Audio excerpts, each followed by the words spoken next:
Eu sou Fábio Fonseca, psiquiatra e psicoterapeuta. Meu nome é Rodrigo Oliveira Lazzarini, eu sou psicólogo clínico especialista em dependência química. Eu trabalho com isso há muitos anos no consultório e dentro de ambientes de tratamento.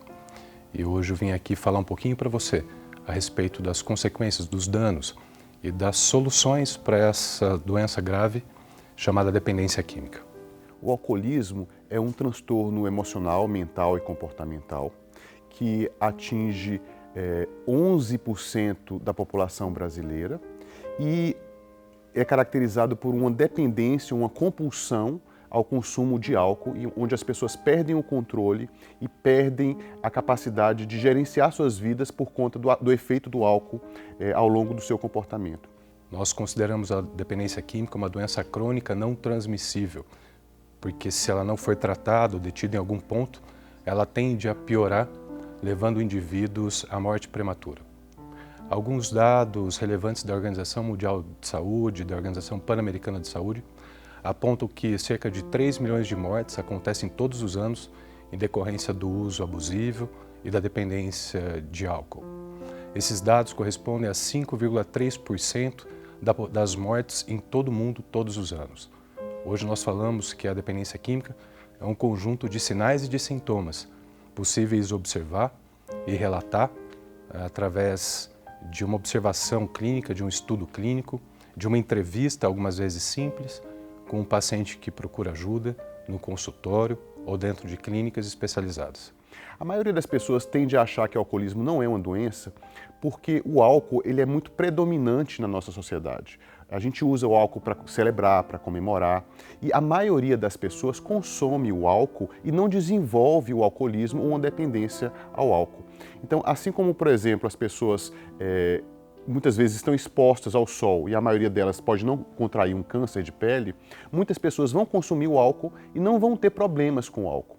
Então, porque as pessoas consomem o álcool por vontade própria, as pessoas também acham que se é algo que você faz porque você procura, então você não tem uma doença, você de alguma maneira não pode caracterizar aquilo por um transtorno, porque é algo que tem a ver com a vontade e as pessoas sempre acham que tem um controle. Mas na verdade, quando a gente fala de transtornos relacionados ao álcool, a gente está falando de um impacto muito grande e uma parcela das pessoas vão ter muitos prejuízos por conta do consumo do álcool. O alcoolismo, assim como todos os transtornos mentais, a gente não pode falar de uma única causa. A gente sabe que algumas pessoas vão ter uma predisposição genética ou familiar, ou seja, pessoas que têm familiares com problemas com o álcool vão ter mais chance de desenvolver o alcoolismo, mas existem outros fatores que estão associados também, como, por exemplo, essa coisa da disponibilidade do álcool, ou seja, onde quer que a gente vá, a gente consegue encontrar o álcool disponível. De alguma maneira, a nossa cultura reforça o uso do álcool, ou seja, se você não bebe, você de alguma maneira se sente meio deslocado ou meio por fora daquele ambiente. E aí uma série de outros fatores. Quanto mais você bebe, mais isso é reforçado, você já tem uma predisposição genética ou familiar, e aí o consumo de álcool vai sendo cada vez mais intenso e cada vez mais frequente. Então, a partir do momento em que você começa a perceber que em todas as circunstâncias você precisa do álcool para se sentir presente, se sentir inserido, e quando você acha que o álcool, se o álcool estiver ausente, você não tem mais graça, você não tem mais o mesmo prazer envolvido, ou seja, o álcool começa a permear ou estar presente em todas as situações, a gente começa a ter um uso complicado do álcool, ou seja, entre o uso social e a dependência, existe uma série de estágios para que o alcoolismo passe a se desenvolver. Não existe um consenso a respeito de uma única causa. Por isso que essa síndrome é chamada de síndrome multifatorial. São muitas as causas e os motivos pelos quais um indivíduo decide beber e se em algum momento perde o controle sobre o consumo dessa substância. Nós pensamos muitas vezes na dependência como o estágio final de um consumo problemático de álcool. Mas nós precisamos considerar também que nem todos os dependentes de álcool já tiveram problema com álcool em algum outro momento da vida. Algumas pessoas, inevitavelmente, por fatores genéticos, algumas vezes por exposição dentro da própria família, por proximidade e facilidade de acesso à substância, acabam consumindo essa substância mas 100% isso eu posso afirmar, das pessoas que iniciam o consumo de álcool jamais imaginam ou pensam em um dia sofrerem do que nós chamamos da síndrome da dependência alcoólica. É muito importante saber que o alcoolismo ele se manifesta de maneiras diferentes em diferentes pessoas. Nós podemos falar que o alcoolismo, por exemplo, nas mulheres, para se instalar completamente, ele demora em torno de 10 a 15 anos, nos homens de 15 a 20 anos, um pouco mais. É possível perceber mudanças no padrão de consumo de substâncias nas pessoas próximas de nós, olhando apenas para o comportamento. Pessoas que tinham o hábito de consumir bebida alcoólica apenas aos finais de semana, passam a consumir durante a semana, muitas vezes dando uma ênfase e uma importância muito grande para esse consumo. É importante ficar atento principalmente a essa questão. Nós entendemos que alguém tem problema com álcool ou com outra substância quando passa a dar muita importância para a própria substância, ou se organizando apenas ou prioritariamente para um encontro com amigos, colegas ou simplesmente para um consumo velado dentro de casa. A diferença entre beber socialmente, um uso abusivo e uma dependência de álcool. Isso muitas vezes é difícil da gente estabelecer ou de fazer a pessoa perceber que ela está tendo uma relação complicada com o álcool, porque, como eu disse, o álcool está muito presente na nossa sociedade. Mas a gente faria algumas perguntas. A gente tem 4 perguntas chaves para a gente tentar identificar se as pessoas já estão começando a ter um problema com o álcool. Primeiro, você já tentou diminuir a quantidade de álcool? Isso já foi uma coisa que passou pela sua cabeça? Você já começou a pensar que você estava bebendo demais? Segundo, você fica irritado quando as pessoas questionam o seu jeito de beber?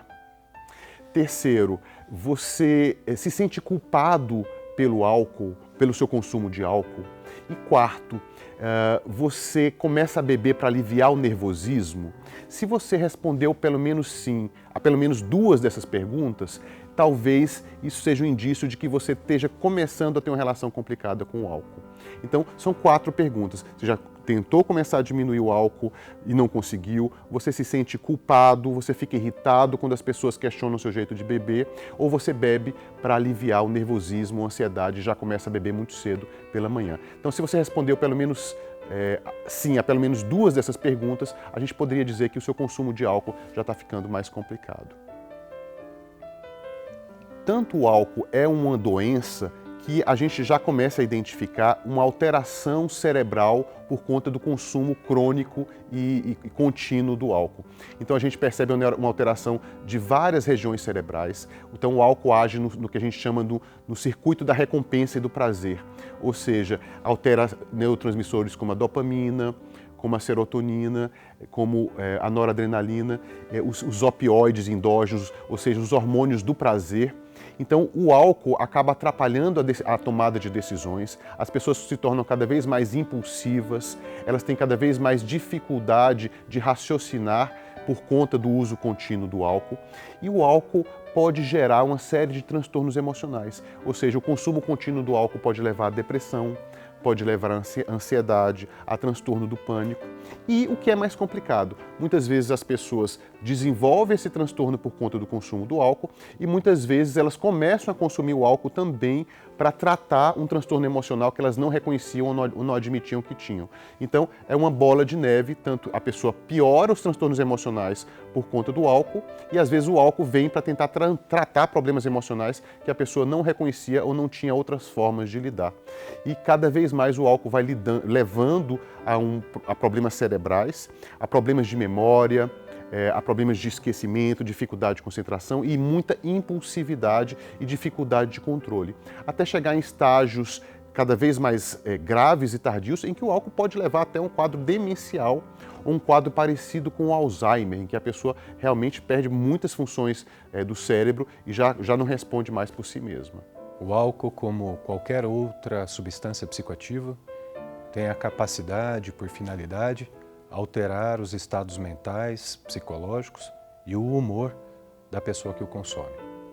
Nós podemos observar em festas de família ou encontros sociais aquele indivíduo que consome álcool e por algum motivo, seja naquele dia ou por um hábito que já vem se estendendo há bastante tempo, tem um comportamento que difere do momento que ele chegou para o momento que ele decide ir embora da festa voluntariamente ou levado por alguém depois de uma alteração muito significativa no comportamento.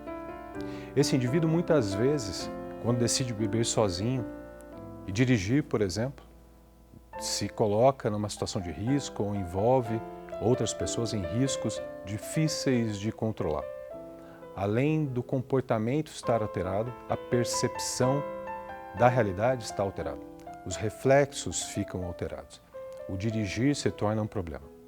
Nós temos dados hoje de pesquisa que apontam que grande parte das violências domésticas, dos crimes de pequeno porte, de lesão corporal, acontecem principalmente muito próximo a locais que vendem bebida alcoólica, próximo dos bares, próximo das festas. Grande parte hoje dos acidentes que nós podemos observar dentro dos hospitais gerais tem relação com o uso de álcool. Quando ela é levada ao tratamento, a gente tem que trabalhar com a ideia de resistência ou de ambivalência. O que é isso? O profissional, o médico e o psicólogo vai ter que trabalhar com a ideia de que está acontecendo algum problema na sua vida, você já está tendo consequências, e a gente não vai se importar tanto com o rótulo ou o nome que a gente dá para isso. A gente quer só conversar um pouco sobre a relação que você desenvolveu com o álcool e o quanto isso está sendo algo complicado e não tão tranquilo assim quanto você imaginava. E aí o tratamento vai envolver um leque grande de possibilidades. Quando a gente fala de tratamento de dependência química e do alcoolismo, a gente nunca fala de uma única forma de tratamento para todos os indivíduos. Quanto maior o leque de possibilidades, maior o indivíduo com problemas com álcool vai conseguir identificar aquela forma de tratamento em que ele se encaixa. Então a gente fala de tratamento psiquiátrico, a gente fala de tratamento psicológico, a gente fala de alcoólicos anônimos, a gente fala de comunidades terapêuticas, ou seja, quanto maior a diversidade de tratamento, mais a chance do indivíduo se engajar em pelo menos uma forma de tratamento.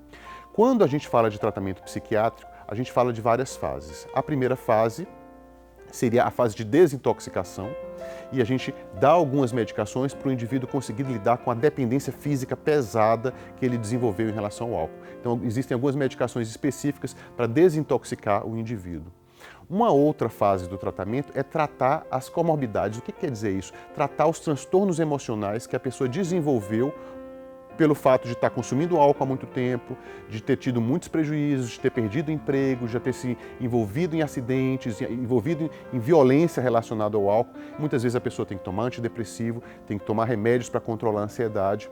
E o mais importante seria também o tratamento psicossocial, ou seja, quando a pessoa pensa em parar de beber, ela vai se deparar com uma série de prejuízos emocionais e sociais e ela vai precisar reconstruir ou de ajuda para reconstruir toda uma vida que está danificada ou que foi bastante lesionada pelo álcool. Então, esse apoio familiar, esse apoio psicológico e o apoio de pessoas que já passaram por isso e que podem servir de exemplo ou de modelo para reconstruir uma vida é muito importante. Então, a gente está dizendo aqui que o tratamento do alcoolismo não pode ser só focado em remédios ou só focado também no apoio psicológico. Tem que ter todo um suporte social para reconstruir uma vida que foi muito danificada e não só a pessoa foi vítima do alcoolismo, mas a família dela. Então, a gente está falando de muitas vítimas do álcool e de um apoio muito grande para conseguir reconstruir, muitas vezes, uma vida que está totalmente devastada. Todo tratamento deve iniciar, a princípio, com uma psicoeducação, com informações sobre educação. Não só no que diz respeito à bebida alcoólica, mas a comportamentos que podem ser gatilhos para um beber ou para um uso problemático. Tudo começa com uma pequena entrevista, buscando entender quais são os sintomas que o paciente descreve, quais são as dores desse paciente, o que é possível observar enquanto sinais de que já há um problema. E a partir desse primeiro momento, as ações devem ser direcionadas. Nós entendemos que o tratamento do alcoolismo e das dependências químicas passa por uma educação que começa nessa primeira entrevista e não termina ou sequer termina algum dia. Esse tratamento de uma doença crônica, como é o alcoolismo, deve ter manutenção para sempre como é o tratamento de outras doenças crônicas. Não mais com aquele nível de sofrimento, mas com o mesmo nível de atenção, de preocupação e de responsabilidade do dependente químico e da família e da sociedade, que muitas vezes também sofre com essas questões que o indivíduo traz através de um consumo problemático de álcool e outras drogas.